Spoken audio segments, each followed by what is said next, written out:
चांदीपुर नामक एक छोटे से गांव में एक बहुत ही सुंदर बगीचा था, पर कोई भी उसे बगीचे में जाने से डरता था। गांव के लोगों का मानना था कि उसे बगीचे के पास एक गुफा है और गुफा में अजीब सी आवाजें आती है। कुछ लोगों का मानना था कि उसे गुफा में शैतान रहता है।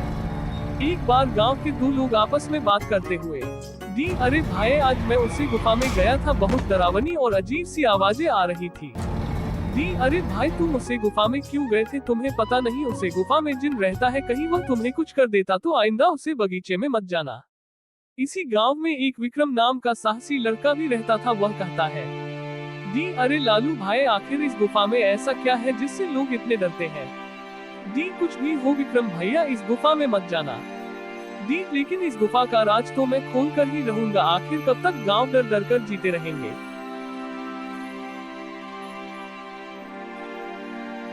अगले दिन विक्रम की लाश के साथ गांव में सन्नाटा छाया हुआ था।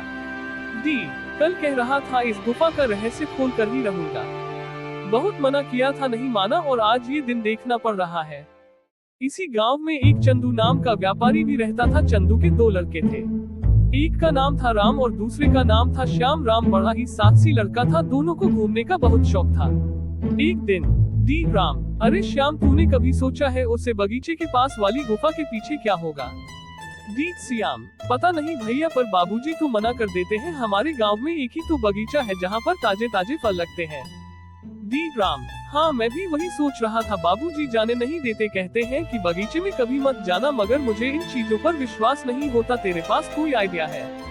दी श्याम, हाँ भैया, मेरे पास एक आइडिया है। कल बाबूजी किसी काम से शहर जाएंगे, उनके जाते ही हम चलेंगे गुफा की ओर और देखेंगे क्या है वहाँ पर। दी रात हो जाती है, दोनों सो जाते हैं। अगले दिन दी बाबूजी, बेटा राम और श्याम, मैं किसी काम से शहर जा रहा हूँ, तुम उसी गुफा के पास मत जाना। तुम्हें पता है ना, विक्रम की मौत उसी गुफा के पास जाने से हुई थी। दी श्याम, अरे हाँ बाबूजी, हमें पता है, हम वहाँ पर भला क्यों जाएंगे? दी राम, बाबूजी आप चिंता मत करिए। राम और श्याम उसे बगीचे के पास वाली गुफा की ओर निकल जाते हैं। तभी उन्हें गांव का एक आदमी देख लेता है। दी अरे बेटा राम और श्याम, तुम मस्त गुफा की ओर क्यों जा रहे हो? तुम्हें पता है ना, विक्रम भाई की मौत उसे गुफा के पास जाने से ही हुई थी। अरे राम, तुम तो समझदार हो, तो तुम क्यों जा रहे हो? दी राम, अरे काका जी, हम तो बस बगीचे में जा रहे हैं फल खाने के लिए, आप चिंता मत करिए। दी लेकिन बेटा, उसे गुफा से तो दूर ही रहना, ज्यादा अंदर मत जाना। दी राम, ठीक है काका जी, आप चिंता मत करिए, हम फल खाकर वापस आ जाएंगे। राम और श्याम बगीचे में पहुंच जाते हैं। दी श्याम, भैया क्या हुआ, रुक क्यों गए? दी राम, अरे श्याम तू यहीं पर रुक, मैं गुफा के पास जाता हूँ। दी श्याम, ठीक है भैया। ऐसा कहकर राम गुफा की ओर निकल जाता है।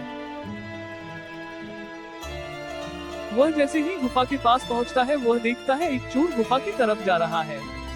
दी चोर, चोर, क्या मैं ये सही कर रहा हूँ? अरे मुन्ना, तू भी इन चीजों पर विश्वास करने लगा, तुझे पता है ना तेरा काम क्या है? हो ना हो, इस गुफा में जरूर खजाना होगा। ये तो सब बहाना है गांव के लोगों को डराने के लिए। चल मुन्ना, तेरी तो निकल पड़ी। जैसे ही कर आगे की ओर बढ़ता है, सामने से एक बुढ़िया आ जाती है। उसकी शक्ल बहुत ही डरावनी होती है। तभी हाँ बढ़िया चोर से कहती है, मुझे पता है तू यहाँ पर क्यों आया है, चल अब जल्दी से चला जा, नहीं तो वह जिन तुझे जिंदा नहीं छोड़ेगा।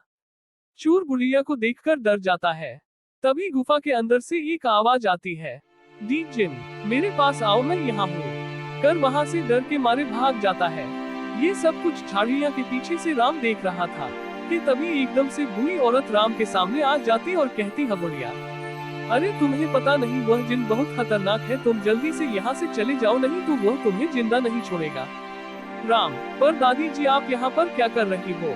दी बुढ़िया, मैं तो यहीं पर ही रहती हूँ, तुम यहाँ से जल्दी चले जाओ, नहीं तो वह तो मैं नहीं छोड़ेगा। वह जिन बहुत ही खतरनाक है। ऐसा क्या कर बहुत बढ़िया वहाँ से चली जाती है और उसके बाद राम आगे की ओर बढ़ता है। चलते चलते वह गुफा के अंदर पहुँच जाता है। जैसे ही वहाँ अंदर जाता है, उसे एक आवाज सुनाई देती है, दी जिन, कोई है यहाँ? मुझे यहाँ से बाहर निकलो, मैं यहाँ से बरसों से कैद हूँ, मेरी मदद करो। दी राम, कौन हो तुम? क्या तुम्हें सच में मदद की जरूरत है? दी जिन, हाँ मुझे मदद की जरूरत है, मुझे यहाँ से बाहर निकलो, मैं यहाँ पर वर्षों से कैद हूँ, मैं तुम्हें कोई नुकसान नहीं पहुँचाऊंगा, मेरी बात मानो और मुझे यहाँ से आजाद कर दो। तुम ये कर सकते हो, फिर मैं यहाँ से हमेशा हमेशा के लिए चला जाऊंगा, लड़के मेरी मदद करो। तभी राम गुफा के अंदर जाता है। दी जिन, आओ बहादुर लड़के मेरी मदद करो, तुम ये कर सकते हो। तभी सामने से एक सियार आता है। दीप सियार, हाँ मैं जिन नहीं हूँ, मैं एक सियार हूँ क्योंकि मैं जिन ताल्लुक रखता हूँ। छोड़ो इस बात को, तुम एक इंसान हो और तुम जिन को बचा सकते हो। दीप राम, पर कैसे, मुझे रास्ता बताओ। दीप सियार, वह रास्ता तो तुम्हें खुद जिन ही बता सकता है, वो तुम्हें अंदर खंडहर गुफा में मिलेगा, वही तुम्हें मैं रास्ता बताएगा। राम आगे की ओर बढ़ने लगता है और चलते चलते खंडहर की गुफा में पहुंच जाता है। दीप जिन 27/03/941 AM राज विश्वकर्मा जिंदी। आओ लड़के तुम बहुत बहादुर हो। दीप राम, पर तुम दिख क्यों नहीं रहे, क्या तुम सच में एक जिन हो?